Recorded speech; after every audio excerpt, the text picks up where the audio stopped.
Sabrina, welcome to Small Talk. And we have a special guest today. This is Matt Eaton. I hope you remember him from last time. Welcome back, Matt. Thanks, Sabrina. Great to be here.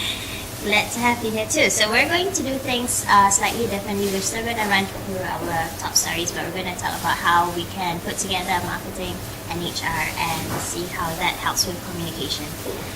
But first off, why don't we start with our first story? It involves H&M, which is huge today in Singapore. Yes, well, recently, last week. Yeah, last weekend. Okay, well, I'm from Hong Kong, where H&M is also very popular. But in its Cambodian factory, actually came up with quite a few problems this week after 300 workers in two separate incidents, actually, fainted with about 100 being hospitalised. And this follows complaints of bad working conditions such as heat,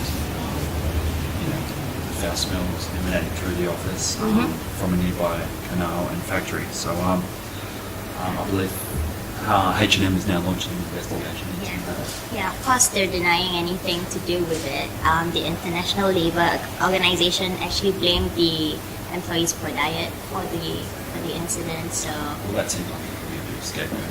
Yeah, could be, but I don't know. I mean, have you been to Cambodia? I've never been to Cambodia, but I suspect H&M is probably not the only company to find itself in these kind of murky situations. It's happened in other, smaller emerging economies where companies go now to take their manufacturing. I'd actually find it quite surprising that H&M is trying to divert attention away from its working conditions and put the blame back on the workers themselves. I find that quite appalling.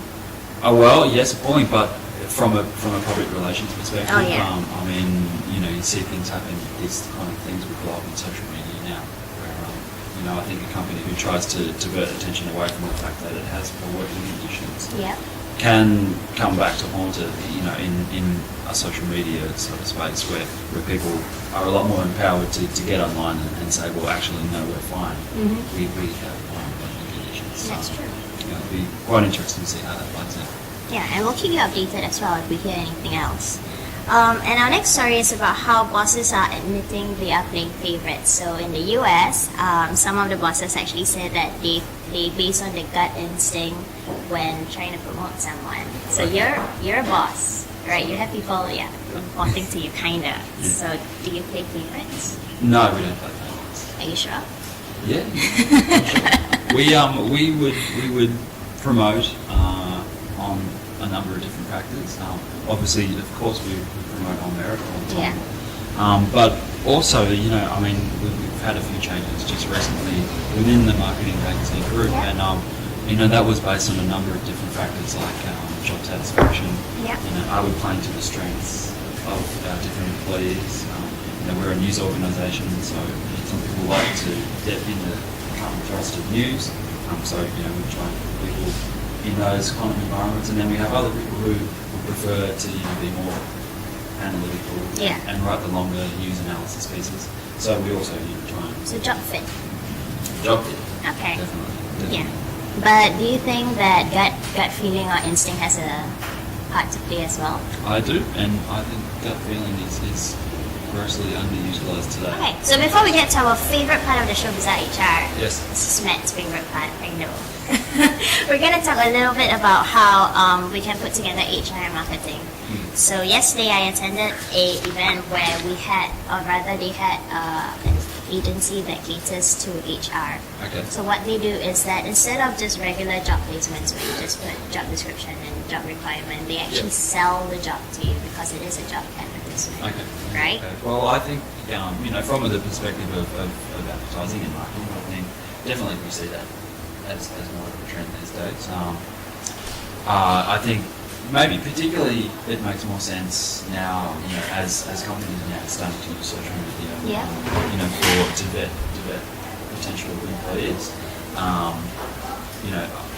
Marketing and advertising and increasing public relations understand those channels and how they work. So, even putting those together, can HR function a little bit more.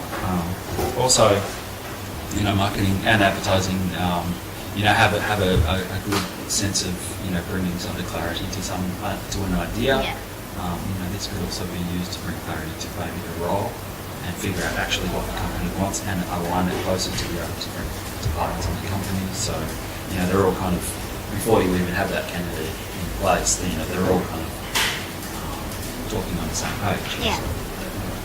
I don't think it's just recruitment though. I think it's even like getting messages across about Common Band, about rewards programs, learning and development initiatives. So it's the whole HR aspect you can actually gain from getting together with marketing and PR. Yeah. So you ready for Bizarre HR? I'm always ready for Bizarre HR. Alright, I kind of like this one. In Italy, some of the construction workers working on a museum have actually stopped going to work because they claim that the building is haunted. Okay. So, I didn't know Italians were superstitious like that. neither did I. That's why I thought it was quite cool. So they saw apparitions and they heard screamings. And the funny thing is, the guy in charge of the project, right? He's like, okay, guys, I've got this under control. I'm gonna go in and prove to you that it's not haunted. Okay. And he could not do it. He just left. He ran out of the building. He's like, yeah, it's haunted. Oh my god.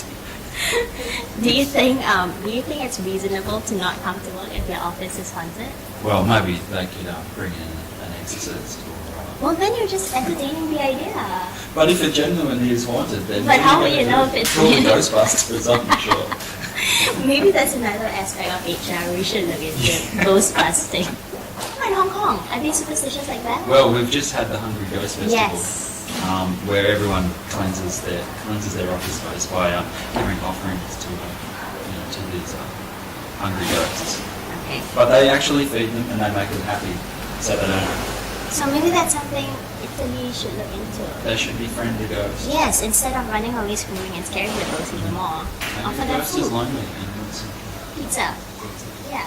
All right. So if you have any hungry pizza ghost, stories, I'd like to hear them. Send a message on Twitter, Facebook, and don't forget to get the latest copy of our September issue. great issue.